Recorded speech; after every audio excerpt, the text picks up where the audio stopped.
గౌరవ శాసనసభ్యులు వారి ఆదేశాల మేరకు కందకుర్తి గోదావరి పరివాహక ప్రాంతాలైన కందకుర్తి, మీల, బోర్గం, తాడుపిల్లి గ్రామాల వ్యవసాయ పొలాల పర్యవేక్షణ జరిగింది.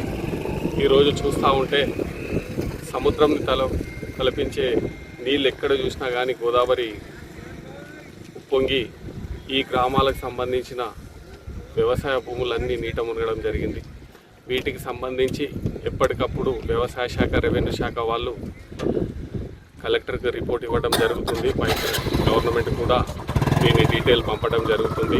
ఖచ్చితంగా రైతులకు న్యాయం చేస్తామని శాసనసభ్యులు ఆదేశాలు ఉన్నాయి. కాబట్టి వ్యవసాయదారులు ఎవరు కూడా అధైర్యపడకుండా మీ జీవాలను, పశువులను, మనుషులను కాపాడుకునే పని చేయవలసిందిగా గ్రామస్తులను కోరుతూ, ఈ వాటర్ ఉద్రిక్తత చూస్తూ ఉంటే భగవంతుడు మనందరి మీద జాలి చూపాలని ప్రార్థన చేయడం తప్ప మన చేతుల్లో ఏం లేనట్టుగా అనిపిస్తూ ఉంది.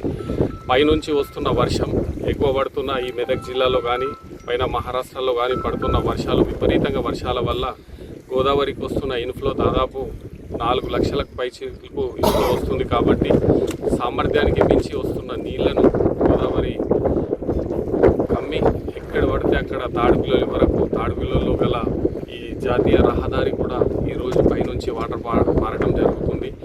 పాత రోడ్ అయితే మొత్తం నీట మునిగి తాడుపిల్లల చుట్టూ, నీలా చుట్టూ, బోర్గంలో దాదాపు 60% వ్యవసాయ భూములన్నీ మునగటం జరిగింది. కాబట్టి దీన్ని రైతులందరూ గమనించి ఎక్కడ ఏం నష్టం జరిగినా ప్రభుత్వం నుంచి వచ్చే సహాయాలు తప్పకుండా ఉంటాయి.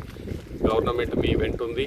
మీరు మాత్రం ఎక్కడ కూడా అజాగ్రత్త వల్ల ప్రాణ నష్టాలు జరగకుండా, పశువుల ప్రాణ నష్టాలు జరగకుండా చూడాల్సిన బాధ్యత అన్ని డిపార్ట్మెంట్లతో పాటు ప్రజలపై కూడా ఉందని మీ ద్వారా కోరుతూ, ఈ కష్టకాలంలో మనం అందరం ధైర్యంగా ఉండాలని